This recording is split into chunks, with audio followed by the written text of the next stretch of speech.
Muchas gracias por confiar en los miércoles de Andalucía Trade, que tenemos ya, hemos iniciado todos estos miércoles, ya es el quinto miércoles, que la verdad con bastante éxito entre todos ustedes, entre las empresas andaluzas, y la verdad es que seguimos, ¿no? Hoy tenemos uno de estos miércoles que nos habéis demandado, que nos han demandado las empresas, de tema de subvenciones. Tenemos dos miércoles, hoy y el miércoles que viene, de cómo solicitar subvenciones y cómo justificar las subvenciones que tiene Andalucía Trade. Y tenemos la gran suerte, tenemos al de Juan Callejón, que es nuestro especialista en temas de subvenciones, solicitudes, análisis de solicitudes, y la verdad es que es una persona que lleva muchísimos años con nosotros y trabajando en el tema de subvenciones. Sí voy a pedir, por favor, que todas las consultas, no habla nadie, no abra nadie en el micrófono, sino que todas las consultas tienen que ser por el chat, que un compañero mío, José Miguel, irá pasándole cuando, si es una cosa de inmediatez, y José Miguel lo estima así, lo pasará al ponente, y si no, se dejará para el final. Aquellas cuestiones que no se puedan solucionar sobre la marcha, o no tengan una respuesta inmediata, o no sean de competencia para que la escuche todo el mundo, porque no sean una cosa absolutamente particular, pues se responderán por correo electrónico una vez que haya finalizado el webinario. Una vez más, agradecerles a todos ustedes su asistencia esta mañana aquí, y, por supuesto, a Juan, de habernos cogido esa mano tendida que le hicimos de por qué no hacemos un webinario, Juan, o un miércoles de tarde, y cuéntanos todo lo que tú sabes en el tema de subvenciones. Creemos que tenemos a una persona con muchísima experiencia, con muchísimo conocimiento, y que va a aportarnos mucha de aquello que, aquellas necesidades de información que tenemos. Al final se responderán las consultas que aparezcan en el chat, y también, lógicamente, dejaremos los correos como son info@andaluciatrade.es y el 954-280227, que es el teléfono de Andalucía Trade. Para cualquier duda, cualquier consulta, nos tienen a vuestra entera disposición al Departamento de Información y a todo Andalucía Trade. Y un miércoles más damos el inicio, o empezamos con los miércoles de Trade. Muchas gracias y buenos días. Juan, tienes la palabra. Mm, Buenos días a todos. Mi nombre es Juan Callejón. Soy el jefe del Departamento de Desarrollo Industrial. Básicamente el departamento lo que está llevando es las líneas de apoyo al desarrollo industrial que se concretan en el decreto 114/2024, que gestiona la Agencia Andalucía Trade. Bueno, bromas aparte, espero que en una horita y pico, que es lo que va a durar la charla, pues os pueda aplicar solo una parte de lo que sé, ¿no? Porque sería un poquito preocupante que solo supiera para una hora, ¿no? Pero vamos, bromas aparte, vamos a meternos en el quid de la cuestión, y lo que vamos a empezar es con una serie de conceptos que maneja la orden. A ver, vale, pues como son las cosas, siempre se empieza con un error. Aquí no me va el asunto de pasar las transparencias. La voy a cargar de nuevo a ver si es un problema de eso. Ah, Vale, voy a preguntarlo. Voy a repasar lo que tengo referente a resolución. Por favor, tratamos de cerrar los micrófonos, ¿de acuerdo?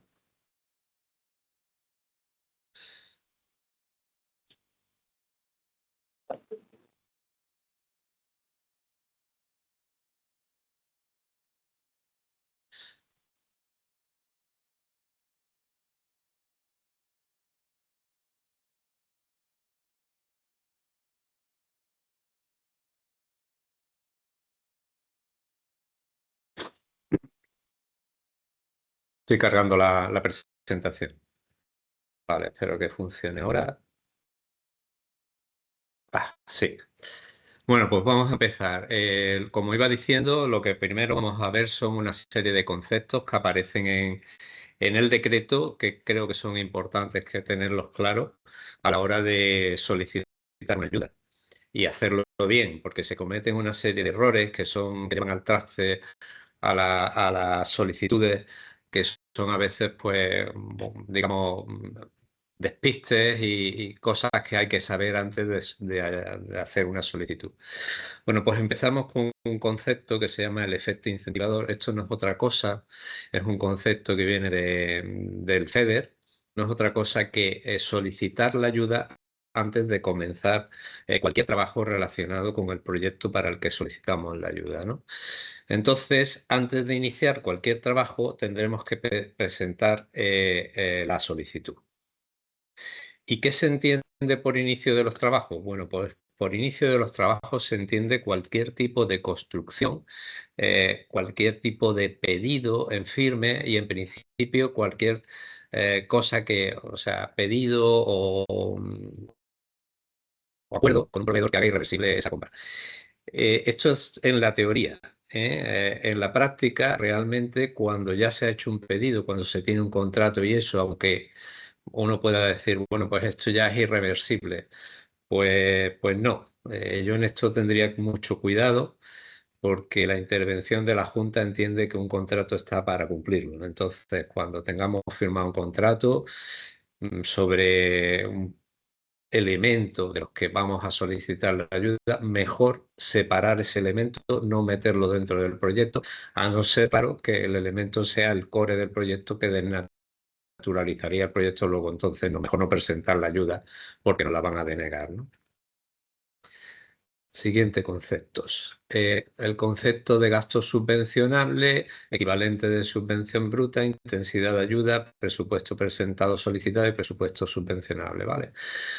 Bueno, los gastos subvencionables son aquellos que se corresponden de manera clarísima, o sea que no se puede decir que sean gastos superfluos. Hay veces que pues, dentro de los presupuestos vemos que hay elementos que realmente no concuerdan con el objeto y el objetivo del proyecto, ¿no? Por lo tanto, eso no lo vamos a dar por subvencionable cuando concuerden con lo que es el proyecto, con lo que es el objetivo, el objeto, sí los vamos a dar como subvencionables y siempre y cuando estén dentro de los gastos subvencionables, concretamente del apartado 5B, me parece que es 5B,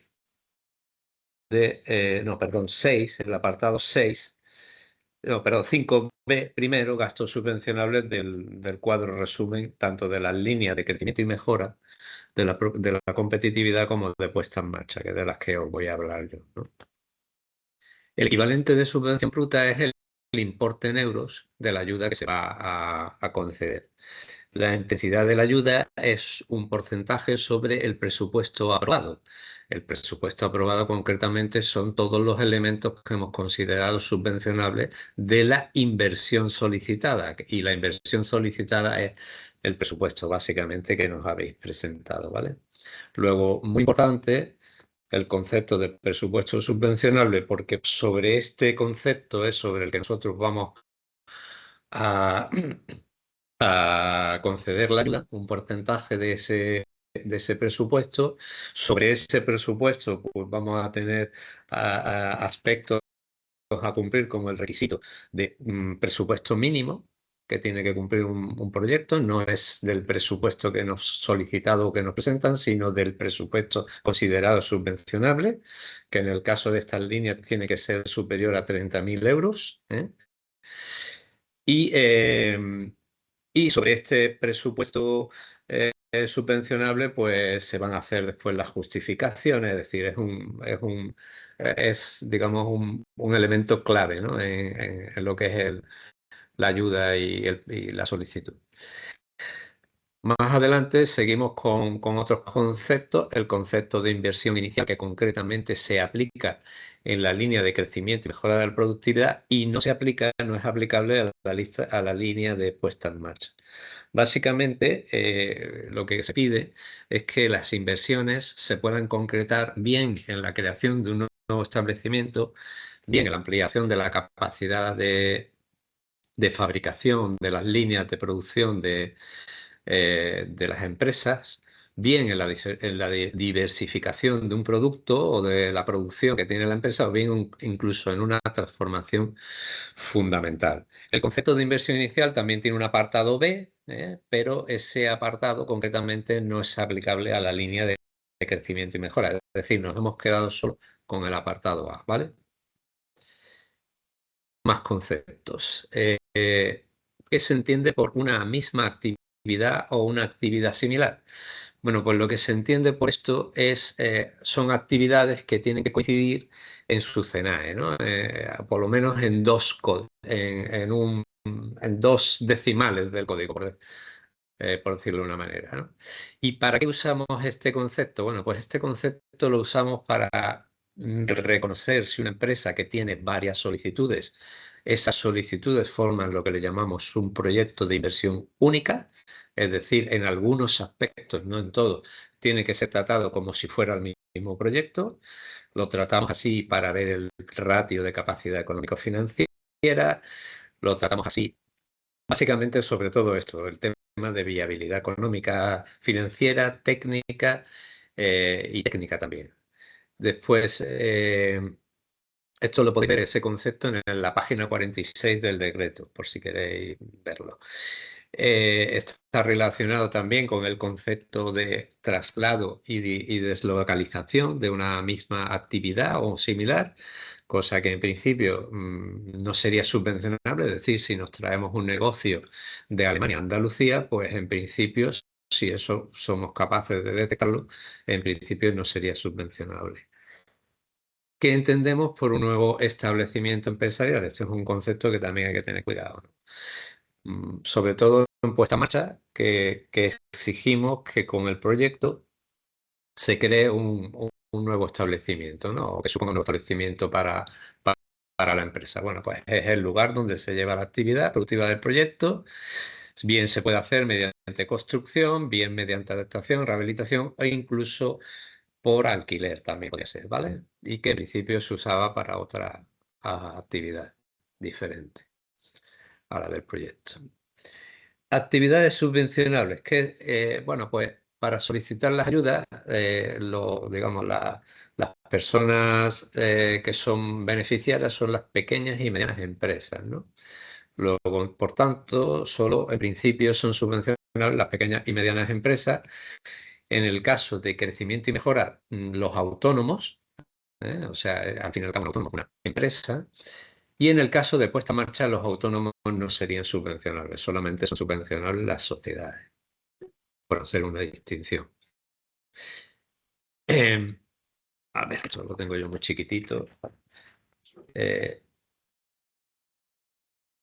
Cuando una empresa, en principio nosotros nos vamos a fijar en el CNAE, en la actividad principal de la empresa, ¿no? Siempre hay una actividad que es la actividad principal de la empresa. Y después la empresa puede tener otras muchas actividades. Entonces puede tener un pool de actividades de tal manera que haya algunas actividades que no sean subvencionables. Las actividades subvencionables están descritas en el anexo 2 del decreto, ¿vale? Entonces, nosotros lo que primero vamos a observar que el proyecto corresponda a una actividad subvencionable y que además los elementos que componen el proyecto no sean susceptibles de usarse en actividades no subvencionables. Os vamos a pedir, os vamos a solicitar que nos entreguéis una declaración expresa responsable comentando que ninguno de los elementos del proyecto va a ser usado en actividades no subvencionables, ¿vale? En aquellas empresas que se dediquen, por decirlo de alguna manera, a otra cosa diferente a lo que es el proyecto que nos solicitan y tengan previsto después dedicarse a esa nueva actividad, en principio se tendrán que dar de alta en la actividad del proyecto para ser subvencionable. Esto lo vamos a ir comprobando a lo largo de la tramitación, es decir, no tienen por qué estar dados de alta en el momento de la solicitud, si bien sí tendrán que estar dados de alta con un tope hasta el final de ejecución del proyecto. Es decir, lo ideal, lo deseable y lo que nosotros le vamos a pedir es que antes de que se produzca la resolución ya estén dados de alta de esa actividad. Pero en el caso de que, bueno, pues que no se pudieran haber dado de alta por lo que sea, pues tendrían la posibilidad de hacerlo durante la propia ejecución del proyecto. Nunca en la fase de justificación, es decir, cuando ya ha terminado la fecha de final del proyecto, ya es tarde para darse de alta en esa actividad del proyecto y el proyecto sería pérdida de derecho al cobro. Siguiente concepto, más conceptos sobre actividades. Bueno, como he comentado, las actividades subvencionables están descritas son las del CENAE 2009. Es verdad que el CENAE ha sido, bueno, no recientemente, pero sí actualizado en el año 2025, pero nosotros, como cuando se publicó la orden, el que estaba activo era el CENAE 2009, y ese es el que tenemos, digamos, declarado en el texto del decreto, nos vamos a ceñir a este CENAE, al de 2009. Realmente no hay grandes variaciones en la actualización del CENAE que ha habido en el año 25, pero sí que es verdad que en algunos casos hay matices diferenciales con respecto a la lista de CENAEs que tenemos en el anexo 2. Independientemente de eso, nuestra Biblia es el decreto, por tanto el CENAE por el que nos vamos a regir es el del 2009 en todo caso.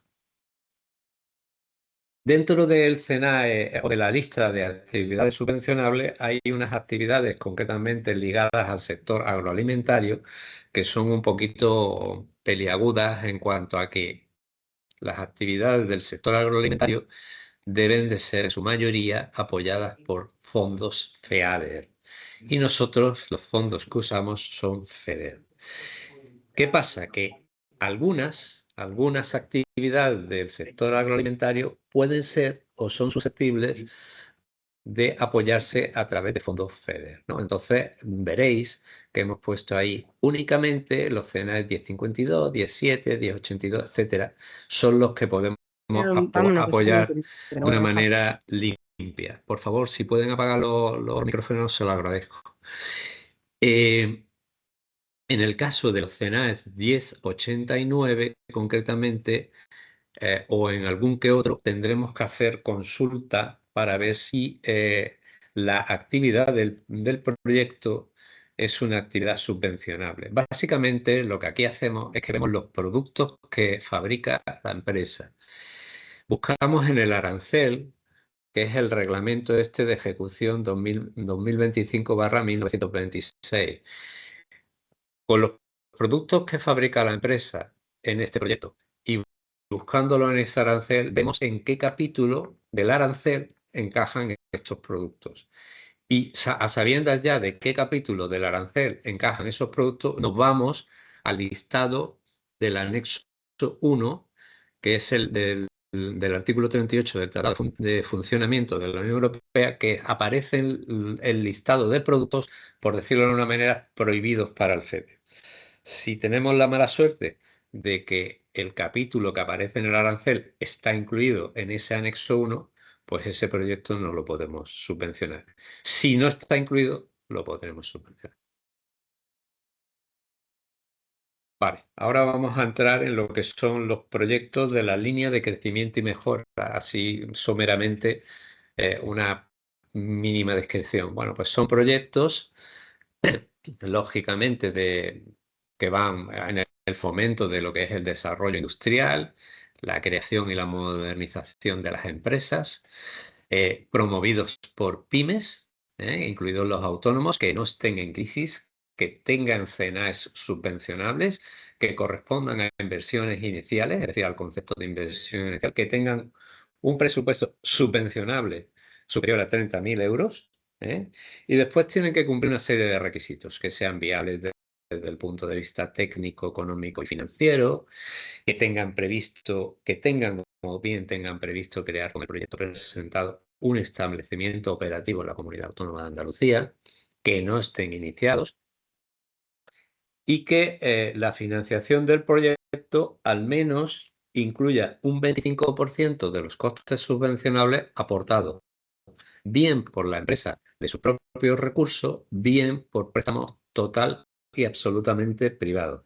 En esto tengo que llamaros la atención porque hay que tener mucho cuidado con los préstamos que se obtienen de las entidades financieras, porque muchos de ellos están apoyados o sustentados en fondos públicos, como puedan ser el ICO, como pueda ser el BEI, en fin, etcétera. Estos préstamos suelen tener un apoyo público y suelen tener algunas ventajas, ¿no? Porque si no, no tendría lógica. Y está muy bien. El problema es que hay que tener la precaución de que si se va a optar por este tipo de financiación, que la financiación que nos aportan con apoyo público más la ayuda que vamos a obtener TRADE nunca debe pasar del 75% del presupuesto considerado subvencionable. Entonces, esta es una cuenta que uno tiene que tener en la cabeza antes de contratar un préstamo, ¿vale? Entonces, esto sí que es algo pues que da lugar en muchas ocasiones a ajustes e incluso en el peor de los casos, pues a denegaciones de las ayudas, ¿vale?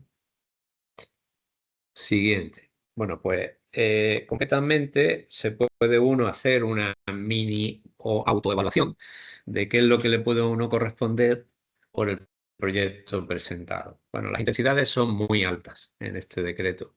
Nos hemos ido al tope de lo que el marco nos permite. El marco para pequeña empresa en FEDER es un 60%. Y para mediana empresa es un 50%. Si bien, en base al Fondo de Transición Justa, en las provincias de Almería, Cádiz y Córdoba les ha tocado la lotería porque podemos subirle hasta 10 puntos más. Es decir, en pequeña empresa podemos llegar a un 70% y en mediana hasta un 60%. ¿Vale? Entonces, nosotros a la hora de valorar en el tramo inicial, pues es un tramo muy generoso, o sea que un presupuesto, o sea, un proyecto que se considere elegible ya de entrada, si viene de una pequeña empresa, va a tener un 45%, que es una intensidad muy, muy alta, lo digo en comparación con otros marcos que hemos tenido anteriores. Y una mediana empresa va a tener una intensidad de un 35%. Solamente vamos a hacer una serie de, no discriminación, pero sí, hombre, un poco buscar lo que políticamente anda buscando desde el punto de vista industrial Andalucía, para que, digamos, discriminemos los últimos 15 puntos hasta llegar a los topes que nos deja el marco, ¿no? De tal manera, iremos premiando a los proyectos en función de sus características adicionales. ¿Y qué características adicionales tienen los proyectos de crecimiento y mejora? Pues pueden ser promovidos por jóvenes o mujeres, lo que les supondría un 2% más. Pueden tener que, o sea, el proyecto puede tener una actividad de media alta o de alta tecnología, que le supondría otro 2%, puede estar alineado con la estrategia S4 Andalucía y tendría otro 2% más. Puede provenir de empresas de economía social o de colectivos prioritarios, sería otro 2% más. Puede estar en un espacio ubicado, en un espacio de los que consideramos prioritarios o preferentes o espacios a impulsar en Andalucía, que son básicamente los parques tecnológicos, los puertos, etcétera. Tenéis el listado ahí en el decreto. Y después también se va a premiar la creación de empleo. Primando más la creación de empleo mujer, por aquello de que siempre en el sector industrial pues hay más empleo hombre que empleo mujer, y dando un 2% por empleo mujer, perdón, y un 1% por empleo hombre, hasta un 5% como máximo. Es decir, en todas estas características la empresa puede conseguir hasta un 15% más de ayuda, ¿vale? Y después ya, como hemos dicho, si está en Almería, Cádiz o Córdoba, un 10% de regalo, ¿no? En el caso del empleo, bueno, eso creo que voy a meter más adelante. Vamos a seguir. ¿Cuáles son los gastos subvencionables en los proyectos de crecimiento y mejora? Bueno, pues los gastos subvencionables son los típicos de un proyecto de inversión, ¿no? Son los terrenos, son las naves y construcciones, son los bienes de equipo de proceso, son los bienes de equipos auxiliares y las instalaciones, son los equipos informáticos, el software y la adquisición y tratamiento de software, si bien habrá que activarlo. Y tenemos también la posibilidad de los arrendamientos financieros con una obligación de compra al final del contrato de arrendamiento y también activos inmateriales. En esto os he puesto una reseña de digamos, una novedad en este marco, y es que, como sabéis, los temas medioambientales pues preocupan mucho. La tendencia o la política va por la electrificación o la propulsión eléctrica en la industria, y entonces se está mirando un poquito más con lupa todos los temas de motores de combustión fósil.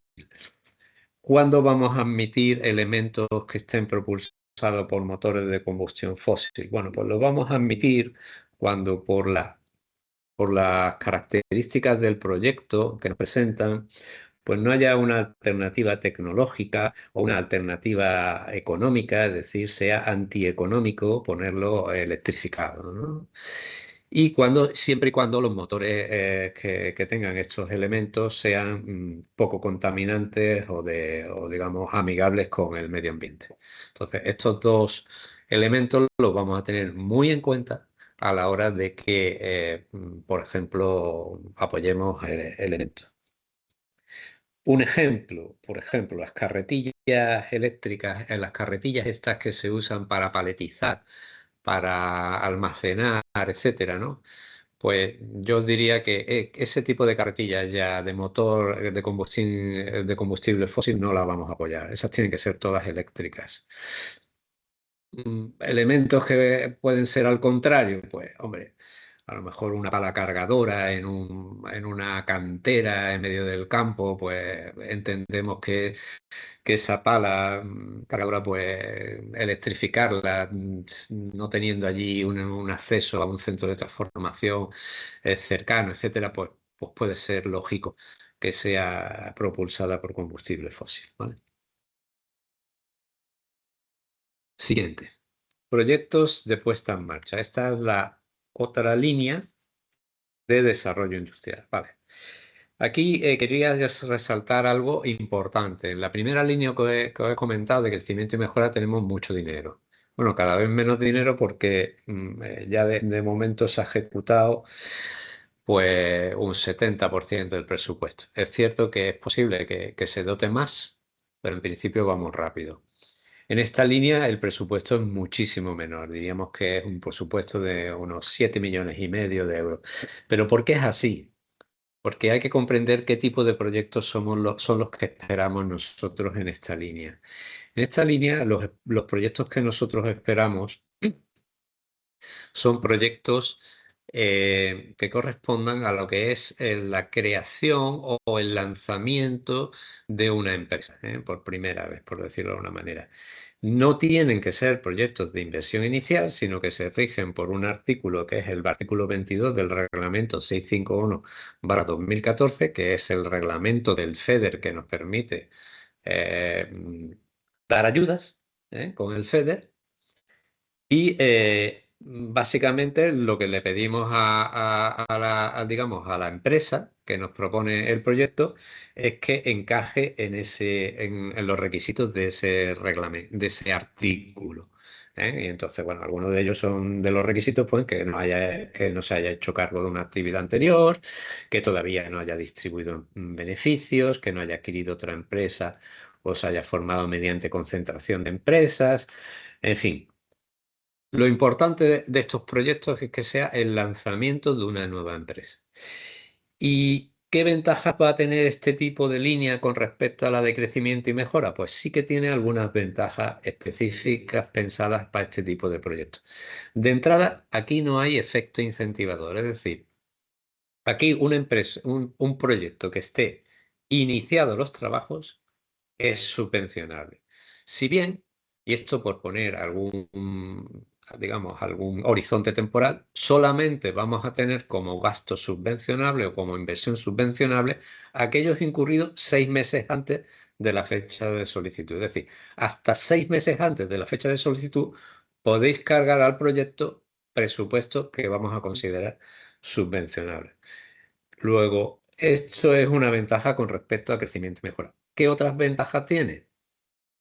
Tiene también la ventaja de que inicialmente vamos a empezar en un tipo muy alto, en un 55%. Es decir, y tened en cuenta que este proyecto está pensado solo para pequeñas empresas. Medianas empresas no son subvencionables, ¿vale?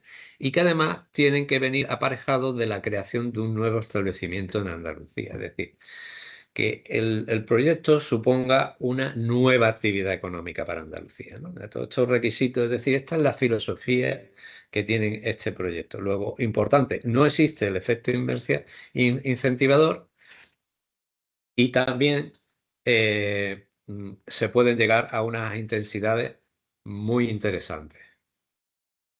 Juan, perdona que te interrumpa. Sí, Nos trasladan una pregunta muy concreta sobre lo que está hablando. Es decir, nos dicen si una empresa lleva más de 5 años creada, no podría presentar la solicitud.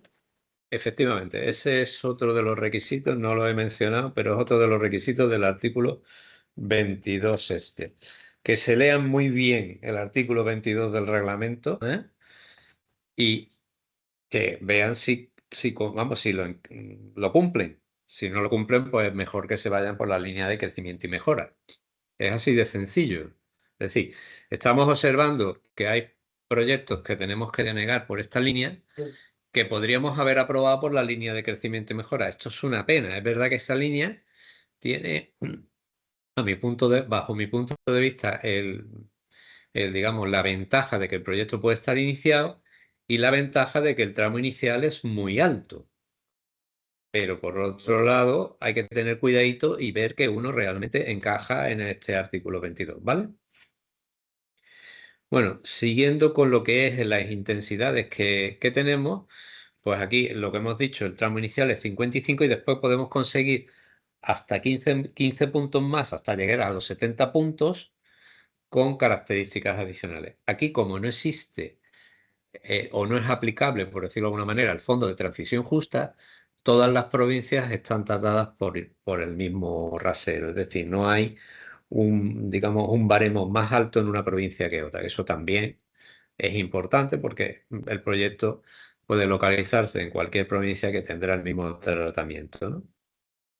Aquí vamos a dar 5 puntos más promovido por mujeres o jóvenes, 2 por media alta tecnología, 2 por S4, 2 por economía social, 2 por ubicación del proyecto y después 2 por empleo mujer, 1 por empleo hombre, hasta un máximo del 7%. O sea, en crecimiento y mejora, el máximo que se podía obtener en la característica adicional de empleo era de un 5% y aquí es de un 7%, 2 puntitos más. ¿Vale? ¿Cuáles son los gastos subvencionables en este tipo de proyectos? Pues aquí hay alguna novedad con respecto a la otra línea, ¿eh? Novedades. Bueno, los gastos subvencionables son básicamente los mismos, los típicos de lo que es un proyecto de inversión. Terrenos, naves y construcciones, bienes de equipos, bienes de equipos auxiliares, instalaciones, equipos informáticos, adquisición y tratamiento de software, planificación e ingeniería. ¿Vale? Novedades. Como no hay efecto incentivador, en el caso de construcción de nave, no le vamos a pedir que nos aporten un acta notarial de presencia de no inicio, puesto que la construcción podría estar iniciada antes de la solicitud. No tiene sentido pedir un acta notarial de presencia de no inicio, que sí lo vamos a pedir en las de crecimiento y mejora. En el caso de bienes de equipo de proceso, pues tampoco vamos a pedir una declaración expresa de no inicio, que sí lo vamos a pedir en los proyectos de la línea anterior. Después, lo que es la adquisición y tratamiento de software, en principio podemos apoyar aquellos software que estén relacionados con la producción, pero que no tendremos que activar. Es decir, podemos, digamos, tratarlo como si fuera un gasto. Y además, a diferencia de la línea de crecimiento y mejora, aquí los gastos de planificación e ingeniería sí son subvencionables. De nuevo está aquí la leyenda esta de los motores de combustión fósiles, que ya os he comentado anteriormente en los proyectos, que es el mismo tratamiento y no voy a entrar en más detalle, ¿no? Y lo que he comentado anteriormente, gastos o las inversiones de 6 meses antes a la fecha de solicitud también pueden ser subvencionadas. Bueno, algunos aspectos comunes a resaltar en ambas líneas. Al final, una vez que se haga el estudio de la solicitud y, en fin, pasemos los trámites preceptivos de lo que nos impone el procedimiento administrativo, en el cual creo que la charla de la semana que viene es el tema estrella que voy a tratar. Lo que esto va a desembocar, eso es en una resolución, podrá ser una resolución de desestimación, en lo cual lo único que podríamos hacer es un recurso de reposición, o podrá ser una resolución de aprobación. Esperemos que sea así. Deciros que el nivel de proyectos que se están aprobando es muy alto, bastante más alto que en otros marcos anteriores. Eso a nosotros nos lanza un mensaje, y es que, o dos mensajes. Es que quizás el decreto esté más claro y es más sencillo que otras órdenes que hemos tenido en el pasado, y quizás las empresas lo entienden mejor y hacen mejores solicitudes, que no desembocan en tantas desestimaciones. Con lo cual, en este aspecto, pues estamos bastante satisfechos, ¿vale? Bien, si el proyecto no lo aprueban, vamos a obtener una resolución de aprobación o DECA. El DECA es el documento que establece las condiciones de la ayuda, que básicamente a ojos del FEDER es lo mismo que la resolución, es decir, es un contrato, por decirlo de alguna manera. Las empresas deben de leerse muy bien, muy bien, muy bien este documento, porque además nos lo van a tener que firmar y aceptar, y se va a firmar a manera de contrato, es decir, nosotros le vamos a enviar un DECA firmado por el director general, que es la persona titular de la dirección de agencia IDEA, el que resuelve las ayudas, y ese mismo documento vamos a tener que recibirlo firmado por las empresas, ¿eh? Luego, esto es un contrato, es decir, esto es un contrato en el cual se dice, si tú cumples esto, nosotros te pagaremos esto, ¿vale? Se debe justificar el presupuesto que se ha aprobado, no el que se ha solicitado, ¿vale? Y además se deben de cumplir todas las condiciones y requisitos que aparecen en el DECA. Muy importante los plazos que tenemos digamos, de ejecución del proyecto. Si en alguna casualidad vemos que no nos va a dar tiempo a hacer los proyectos en plazo, lo mejor es que se soliciten unas prórrogas, ¿vale? En el artículo 24 se establecen las obligaciones a cumplir por las personas beneficiarias, además de todo lo que se ponga en el DECA, y en el artículo 28 vienen los incumplimientos por los cuales se podrían producir pérdida de derecho al cobro, que también es importante que se conozcan. Una vez que el proyecto está finalizado, está justificado y está pagado, pues todavía no hemos acabado. Porque el FEDER exige que las inversiones se mantengan 3 años a partir de lo que son la justificación de las inversiones. Con lo cual habrá una última fase de seguimiento que podría dar lugar a reintegros. Por eso os pido que seáis también muy cuidadosos y no penséis que una vez que habéis cobrado esto ya se acabó, ¿vale? Aquí vamos a la siguiente. Vale, y ahora vamos a pasar a la última fase de la presentación, que es una fase de advertencia a la hora de solicitar los incentivos. Todas estas advertencias las tenéis en la guía de cumplimentación de la solicitud de las subvenciones, que es un documento que os invito que estudiéis y que tengáis de la mano a la hora de hacer una solicitud, porque es muy útil y os va a evitar tener muchos errores que se cometen tontamente, ¿no? Algunos de esos errores podrán ser subsanados a lo largo de la tramitación, pero otros pues, puede que no sean subsanables y nos lleven al traste. Bueno, vamos a ir dando estas recomendaciones o advertencias. Bueno, primero, en el caso de que la presentación sea una presentación mancomunada, los proyectos o las solicitudes tienen que ser firmadas por todos los representantes legales mancomunados en el mismo día. Esto es importante. Después, se recomienda que la documentación que se solicita, aunque la tengáis en otras administraciones ya entregada, pues que os toméis la molestia de subirla.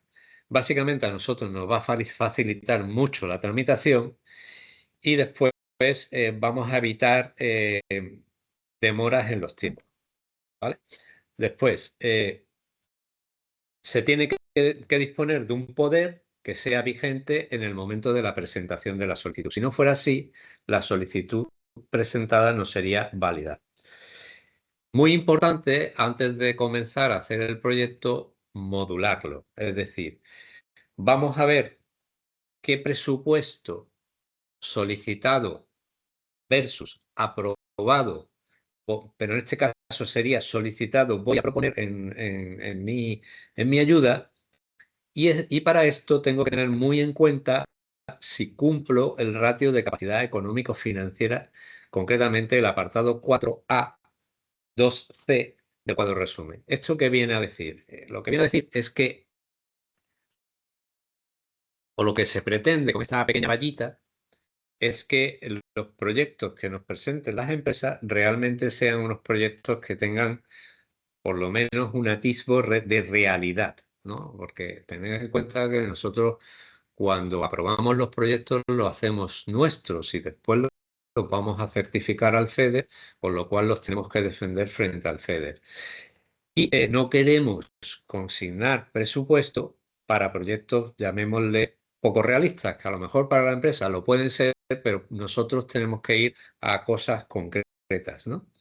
Entonces, para proyectos que soliciten una inversión menor o igual que 500.000 euros, si se trata de una empresa que está ya en funcionamiento y que tiene ya 3 ejercicios contables finalizados, le vamos a pedir que tenga al menos o sea, por fondos propios, el 15% de la inversión que nos solicita, ¿no? Eso es una cuentecita sencilla que deberéis de hacer antes de solicitar.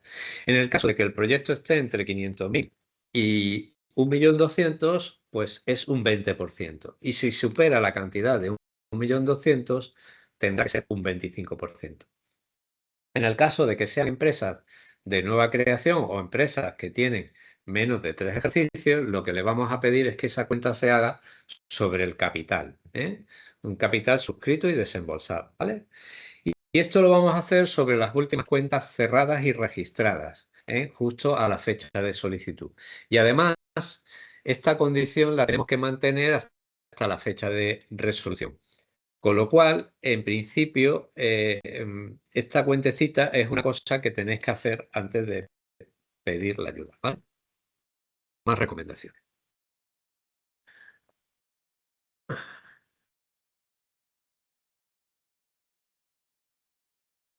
Pedimos un Excel, donde lo que nos volcáis es la información financiera y económica, básicamente el balance y la cuenta de resultados, además de, me parece que los flujos de cash flow de vuestra empresa. Básicamente son 2 años, los últimos 2 ejercicios cerrados en año en curso y una previsión para los 2 años siguientes. En el caso de que fueran pequeñas empresas, solamente pedimos un año, o el año que está en curso. Esto lo tenemos que pedir porque hay uno de los requisitos que he mencionado anteriormente, que es que los proyectos deben de ser viables económica, técnica y financieramente.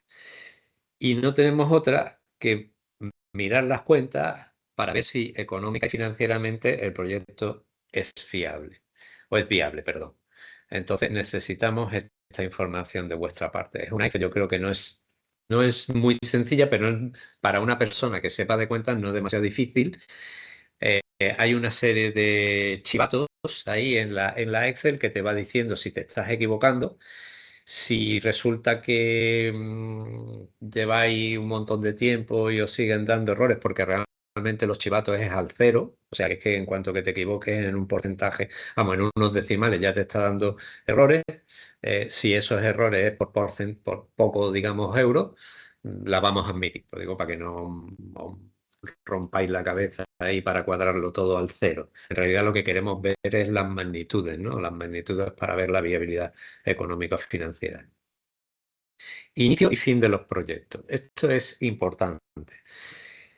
El inicio y el fin de los proyectos nos lo dais vosotros. Es decir, nosotros no somos los que vamos a decir cuándo se inicia el proyecto y cuándo se finaliza.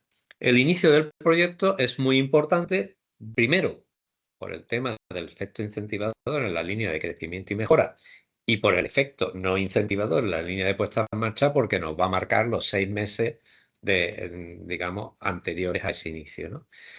Normalmente el inicio, a no ser que nos digáis que no es así, nosotros por defecto lo vamos a tomar como la fecha de solicitud.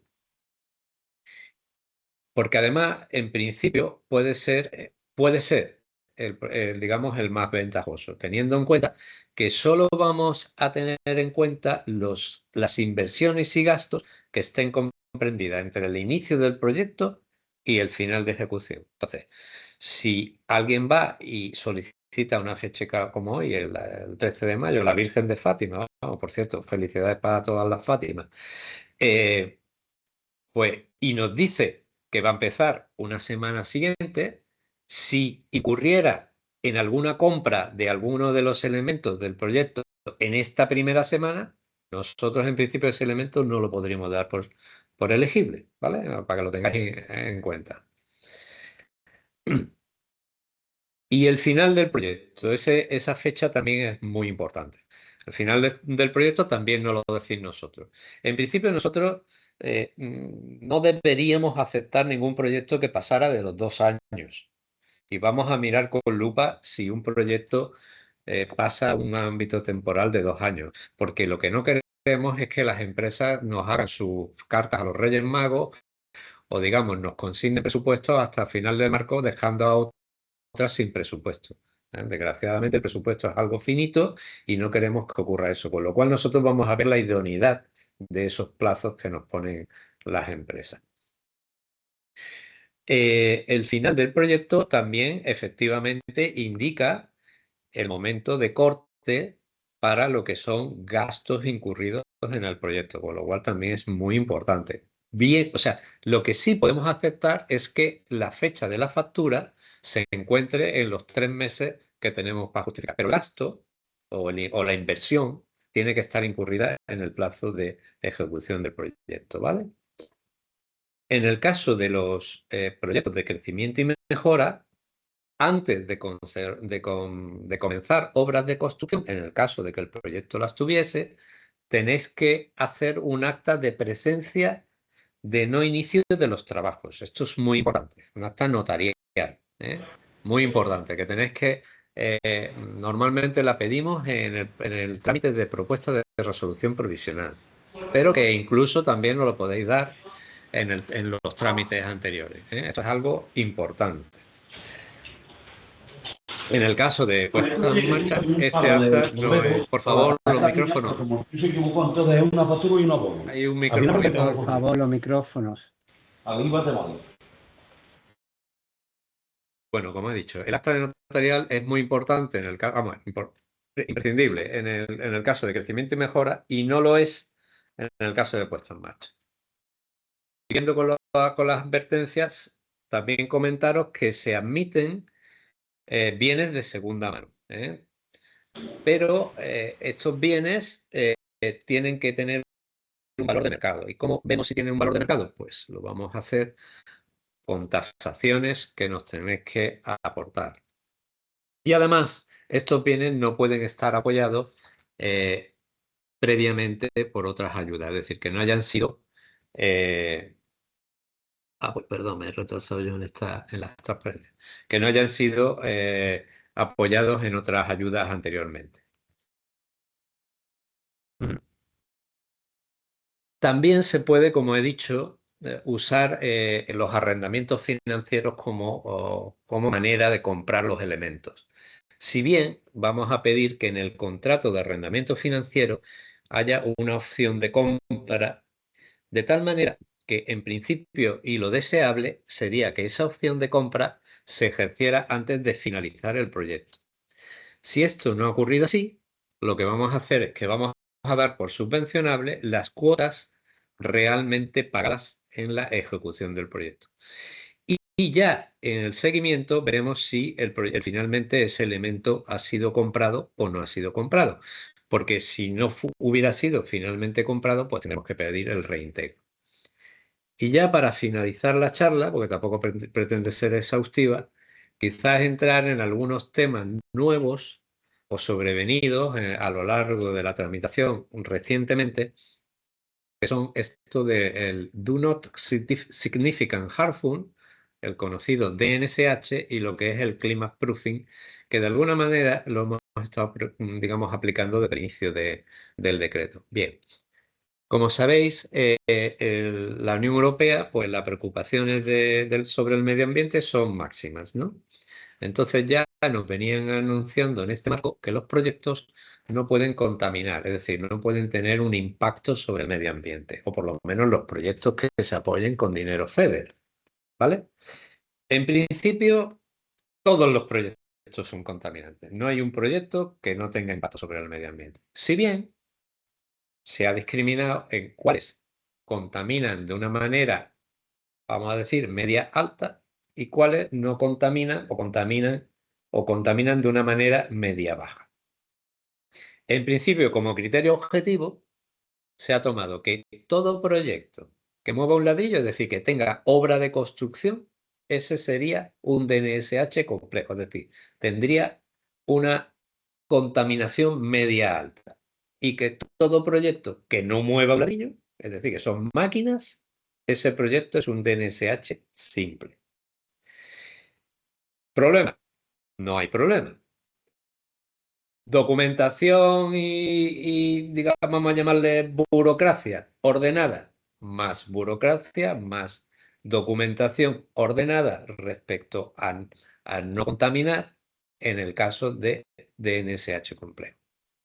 En este caso, en el trámite de propuesta de resolución provisional, os vamos a solicitar que nos indiquéis en una declaración de cumplimiento con el DNSH complejo. ¿Qué significa esto? El DNSH tiene 6 aspectos medioambientales, no contaminar las aguas, no contaminar, digamos, el aire, la atmósfera, tener cuidado con la fauna, el medio ambiente, etc.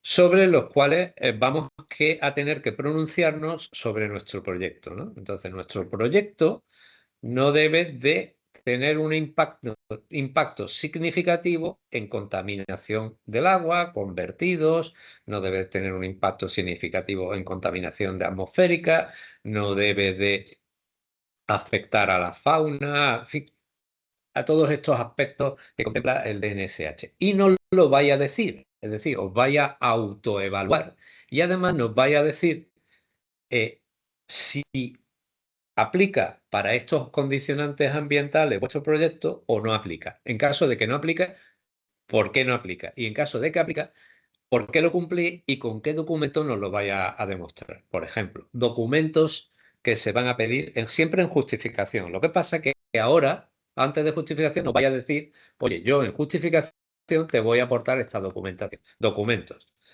Pues hay documentos, por ejemplo, que tienen que ver con la calificación ambiental. Hay documentos que tienen que ver con el llevar residuos a puntos limpios. Hay documentos que tienen que ver con el final de las obras. En fin, hay una panoplia de documentos que además están en esa declaración expresa que los tenéis vosotros que elegir. E incluso nos podéis también dar algún documento que no esté en ese listado que os proponemos, ¿vale? Para decir que cumplís el DNSH. Y ya después en justificación veremos, oye, me dijiste que ibas a cumplir esto y que para demostrarlo me ibas a dar el final de obra, aquí tienes que, ¿dónde está el final de obra? Y lo vamos a comprobar en justificación. Y después está otro tema medioambiental que es casi, diría yo, que lo contrario que el DNSH. Vamos a ver, si el DNSH es el impacto que mi proyecto produce en el medio ambiente, en el climate proofing es el impacto que los agentes climáticos tienen sobre las construcciones que yo haga con mi proyecto. Entonces, el climate proofing solo va a afectar cuando construyo naves. O sea, si hago una obrita chiquitita, eso no tiene climate proofing. Ahora, si lo que estoy es construyendo un edificio o estoy construyendo una nave, entonces sí tiene climate proofing. A todo esto, tanto DNSH como climate proofing, si lo que se trata es de comprar una nave hecha, no tiene ninguna de las dos cosas. Se considera que no tiene impacto. el proyecto en sí, porque el impacto ya se produjo antes cuando se construyó la nave, ¿no? Pero vamos, en lo que estoy ahora en el tema este del climate proofing, a lo que se refiere eso es que las naves y los edificios que yo construya tienen que tener una serie de medidas de protección contra los agentes climáticos. ¿Cuáles son los agentes climáticos? Pues los agentes climáticos son las olas de calor, son el viento, son las aguas, son la nieve, etcétera, ¿no? Entonces, también en el trámite de propuesta de resolución provisional, os vamos a pedir que nos hagáis un informito apoyado en una herramienta informática que tenéis también, que digamos el enlace ahí en la documentación que os vamos a entregar, que es una herramienta sencilla, entiendo, y bastante amigable al uso, donde en función de la ubicación de las naves, de los edificios que vaya a construir, pues vaya a ver que los agentes climáticos van a ser más intensos algunos que otros, ¿no? Y por tanto vaya a tener, digamos, una serie de riesgos a priori, o de riesgo bruto. Cuando vosotros vayáis proponiendo medidas para reducir esos riesgos van a ir decreciendo hasta un riesgo neto que va a ser, digamos, un riesgo neto amigable. Y esos son los compromisos que vais a tener que acometer a la hora de ejecutar los edificios y las construcciones. Y después nosotros vamos a comprobar en justificación. Primero, con un informe de un facultativo, es decir, bien el arquitecto, bien el director de la obra, que diga, pues mira, como aquí el proyecto lo hago en Écija, y aquí hay unas olas de, vamos, he dicho Écija, o Sevilla o Córdoba, en fin, cualquier sitio, aquí hay unas olas de calor tremendas, yo voy a tener en cuenta esto y nunca se va a pasar en el ambiente pues de los 35 grados, por ejemplo. Y para ello, pues voy a usar pues multitud, voy a hacer aspersión, voy a hacer aire acondicionado, voy a hacer ventilación, es decir, voy a tener una serie de medios. Estos medios los voy a ejecutar y yo después te los voy a comprobar en justificación. Para el caso de zonas inundables, pues voy a poner medidas de evacuación de agua. En el caso de vientos, pues voy a poner pantallas para que no se me caigan las naves. En fin, elementos constructivos que después en justificación se van a ver que realmente se han ejecutado. Pero son elementos constructivos que vosotros sois los que nos decís que vais a ejecutar. Es decir, aquí no se impone nada, si bien es cierto que el riesgo, ese que vais a ver en la herramienta EDIVA, tiene que caer dentro de una zona verde. Es decir, que no vale hacer un elemento, un edificio que tenga un riesgo bruto en zona roja o en zona alta, apoyado por el FEDER. Es decir, el FEDER no quiere apoyar infraestructuras que no estén bien protegidas para el cambio climático. Y bueno, yo con esto, en principio, lo que tenía preparado he terminado. Ahora quizá entremos en el turno de preguntas. Correcto, Juan. Mira, te comento. En principio tenemos varias preguntas. Lo que no sé si Muy tú bien. prefieres, ¿te las voy haciendo yo o te las hacen ellos directamente? Me da Porque igual. Si ¿te da quiere igual? que la hagan ellos, que se expresarán Eso es, mejor. por eso te lo decía, porque algunas sí que son muy sencillas, pero otras tienen, no digo que sean, pero tienen su particularidad. Bueno, yo a Entonces, lo que pueda contestar en el momento lo sí, contesto. no, Y digo si hay algo particularidad, que no, pues te la mando a ti la respuesta y tú correcto. ya se la Se la traslada. No, reenvías. me digo la particularidad más para mí, más que para ti. Es decir, de que a lo Vale. mejor la terminología que están utilizando no la sé. Entonces, si te parece, vamos a empezar. Yo le voy a ir dando. Empezamos con Alexandra de Neswin, que tenía un par de preguntas que hacerte. Muy bien. Pues adelante. Alexandra, ¿tú misma te puedes activar la voz?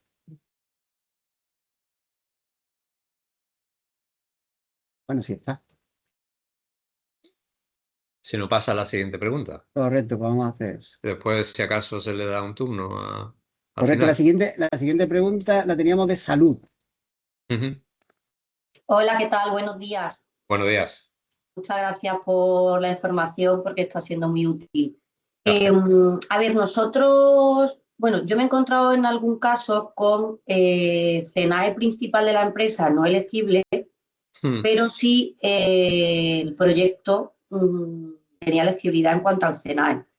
¿Qué nos ha pasado? Pues un poco lo que ha comentado antes, ¿no? Que hay que cruzar o hay que analizar la producción de lo que produce esa empresa realmente para ver si está dentro del anexo, con los códigos arancelarios, etcétera. Efectivamente. A mí esto me causa dificultad a la hora muchas veces de poder hacer ese filtro con claridad. Entonces, que es un poco lo que preguntaba en el contexto, ¿no? O sea, ¿qué criterios se utilizan para considerar que el CNAE del proyecto es exclusivo? O sea, no se mezcla con la actividad principal. ¿Cómo podemos eso nosotros analizarlo? No sé si me he explicado bien. Bueno, voy a ir yo y tú me vas diciendo lo que yo he Vale. entendido.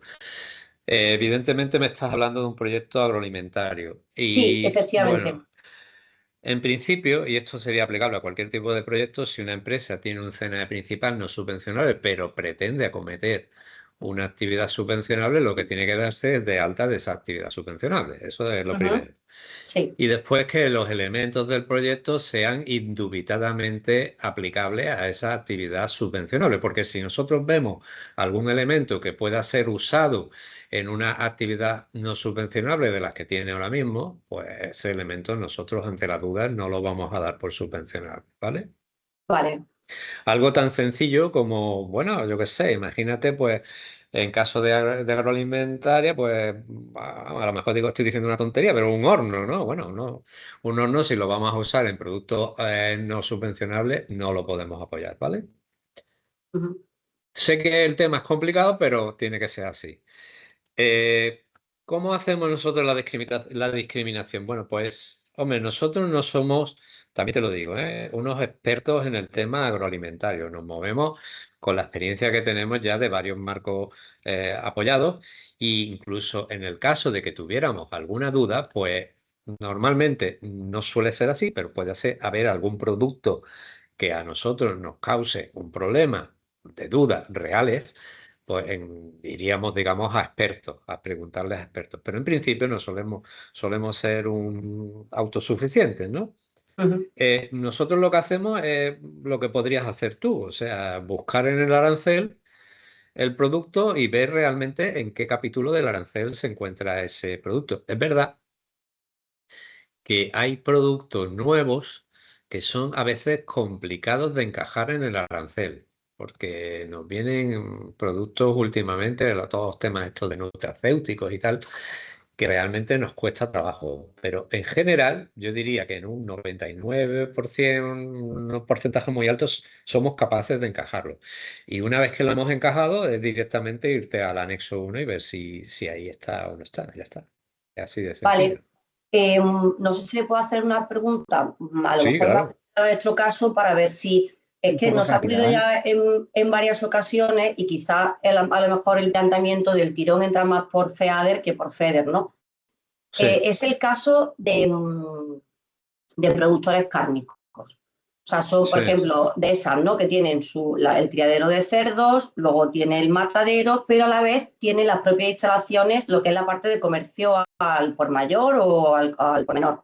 Sí. ¿Qué ocurre? Que proyectos que van específicamente para la parte de comercio y relacionados con digitalización, hemos visto la posibilidad de que pudieran encajar por crecimiento y competitividad, pero la realidad es que se han quedado siempre un poco como en el limbo, ¿no? O sea, cuando hemos hecho la consulta ha sido como difícil de decir, oye, adelante, o lo tenemos que analizar sobre la marcha y demás. Entonces, me genera siempre esa duda, ¿no? O sea, al estar todos en la misma instalación, la posibilidad de contaminación, ¿no? Como hablábamos, de que ese proyecto va a la parte de fabricación, va a la parte de comercialización, es un poco lo que a veces nos cuesta discernir, porque claro, si lo que se va a hacer es por decir algo, un desarrollo de un nuevo software que, no sé, pues va a producir un nuevo etiquetado para la diferenciación del producto, o lo que sea, ¿no? O sea, entra dentro, cumple todo el requisito a nivel de mejora de competitividad de la empresa. Afecta al producto final.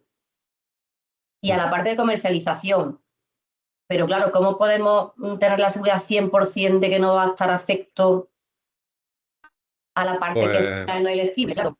Pues en esa actividad que tú me comentas, creo que hemos pinchado en hueso, ¿sabes? Porque es de las que es clarita que no es subvencionable. O sea, Que no, ¿no? No. Vale. Todo lo que es industria cárnica, en principio por FEDER no podemos.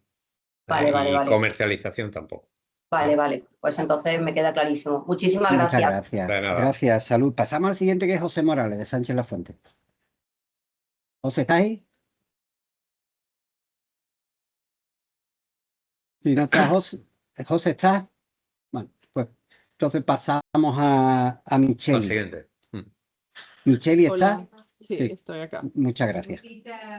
Mi pregunta era por el Excel que se tiene que rellenar con las cuentas anteriores y las futuras. Siempre es necesario que se hagan para las pequeñas empresas esa proyección o esas previsiones de 2 años a futuro después de implementado el proyecto. No, para las pequeñas solo 1 año, para las medianas y para las que son 2 años. Vale. Y una duda, ya esto es un caso específico que tenemos con un cliente, con respecto a la conformación por parte de los socios de la empresa. Ha fallecido uno de los socios. ¿Hay algún inconveniente? ¿Es necesario esperar que se resuelva administrativamente quién hereda esa parte de quien era socio? ¿O de momento para solicitarla se podría realizar con los datos de la persona que ha fallecido? Para lo que es solicitarlo podríais hacer sobre la marcha. A la hora de tramitar sí convendría que digamos, los tiempos de tramitación vienen a durar unos 5 o 6 meses, sí convendría que ese tema estuviese ya arreglado y comunicado. Mediante solicitudes al expediente, vosotros podéis subir toda la información que entendáis que es necesaria para una buena estudio del proyecto y entonces lo podéis subir en cualquier momento, ¿vale? Convendría que antes de resolver el proyecto eso estuviera ya terminado, ¿vale? Vale, de acuerdo. Muchísimas gracias. De nada. Muchas gracias. Pasamos a Carmen. Carmen, de Finanzas y más y creo que es la empresa. Hola, buenos días. Muy buenos Buenos días, días. Carmen. Pues la pregunta, como han comentado que era importante lo de la solicitud de la fecha de inicio de los proyectos, lógicamente, y la fecha de finalización, preguntaba en el caso de, por ejemplo, la convocatoria dirigida a proyectos de puesta en marcha, que es donde no se tiene en cuenta el efecto incentivador, me preguntaba si se podía poner una fecha de inicio anterior a la propia solicitud, o eso no se admite. No se admite. No se admite porque administrativamente tenemos que contar como la fecha, desde la fecha de solicitud. Ten en cuenta que para nosotros ese proyecto no existe antes de la fecha de solicitud. Lo que sí podemos tener en cuenta es 6 meses antes desde esa fecha como gasto subvencionable. ¿Entiendes? Bueno, en realidad, bueno, no da Además, no exactamente sé igual. qué ventaja puede tener eso, realmente. Pues justamente, por ejemplo, un caso concreto, por decir algo, una empresa que se constituye a principios de 2025. Sí. Si la fecha de solicitud es, por ejemplo, mañana, solo va a ser subvencionable 6 meses. Si hubiera la posibilidad de poner fecha de inicio, por ejemplo, pues 2 de enero, por así decirlo, de 2025, tendría cabida mayores gastos. A lo mejor la inversión se ha hecho al principio y no tanto ahora. Pero eso sería preguntaré, no lo, eso sería hacer una trampa a la regla que hemos puesto. Bueno, yo qué sé, por preguntar que no quepa. Eso Que sí. no, pues ya está, No, perfecto. en principio es que no. Bueno, pues Perfecto. gracias por Muchas la gracias. respuesta. Gracias, Carmen. Nada. Pasamos a Raúl. ¿Estás, Raúl?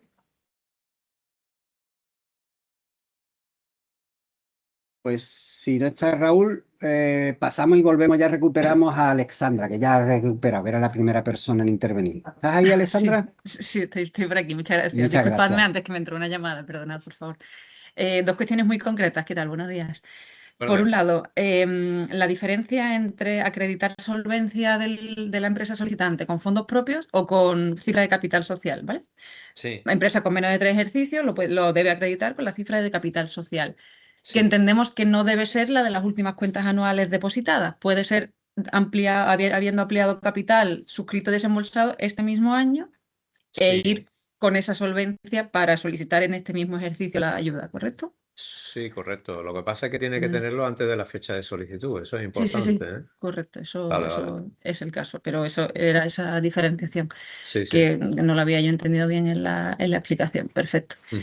Y ahora otro matiz también con la línea de la puesta en marcha de pequeñas empresas. Ese concepto de nuevo establecimiento operativo nos ha causado alguna duda que no terminamos de aclarar muy bien con los técnicos, en este caso de las delegaciones provinciales, ¿no? Sí.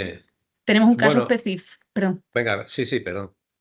Una Sigue, empresa sigue. constituida en febrero de 2025, iniciada su actividad en el domicilio de la persona que funda la empresa, ¿vale? Vale, vale. Ahora, en 2026, va a solicitar la ayuda en la línea de puesta en marcha de pequeñas empresas para, con esa inversión, adquirir una nave industrial en la que ubicar su establecimiento operativo. Está generando un nuevo establecimiento, vamos, creo que el adjetivo nuevo me parece que no está en la orden, es un establecimiento operativo de la empresa Sí. En la este Comunidad Autónoma de caso, Andalucía. en este Cumple el caso requisito. claramente está generando un nuevo establecimiento. O sea, esa es la idea. O sea, la idea es que con el proyecto, Ajá. digamos, se cree, verás tú, en su casa, pues el hombre estará también generando actividad económica, pero que la idea es esa. O sea, que el proyecto sea el lanzamiento de la empresa, la consolidación, la primera consolidación de la empresa, ¿no? Es decir, está operando con un sitio pequeñito, en un sitio, en fin, inadecuado y pretende trasladarse a un sitio ya más adecuado a la actividad, más... sí, eso es perfectamente encajable. Fenomenal. Aprovecho y hago una tercera muy rápida, si me permitís, ¿vale?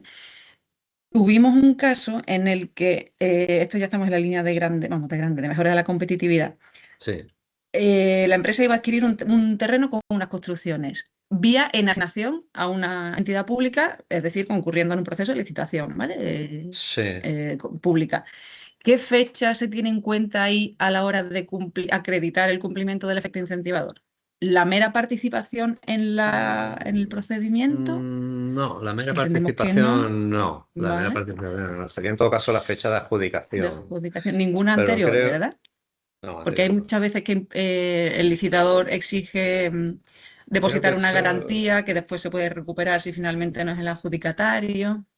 Entiendo que es un caso particular, pero de hecho trasladé consulta por escrito. Me respondieron que no tenían muy claro qué fecha considerar y que acudiéramos a la delegación Mira, aquí hay provincial. algo en lo que es el concepto de inicio de los trabajos, que fue el Ajá. primero o segundo que expuse. Sí.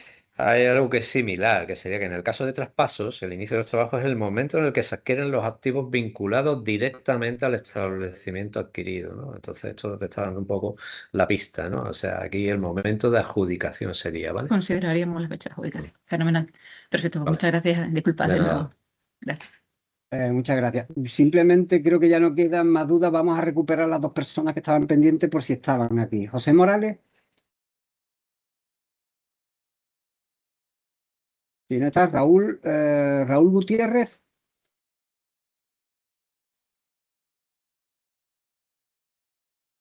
Pues entonces damos por terminado la charla porque bueno, no sé si alguno tiene alguna pregunta más que no la haya formulado anteriormente. Es el momento. Y si no, procedemos a darle las gracias a Juan Callejón por su intervención y también a todos los participantes, esperando que haya sido de interés la charla. La presentación, que muchos preguntáis por ella, la podéis pedir al correo de Jorge Orihuela, creo que es la persona o de donde os llegaron el correo de invitación, la podéis solicitar ahí para que os la pasen. Y el evento se grabará y, como Jorge ha dicho, quedará dentro de Andalucía TV. Pues muchísimas gracias y damos por cerrado la charla. Muy Bueno, amable. pues muchas gracias y hasta luego. Gracias, Juan. Hasta ahora. Adiós. Muchas gracias.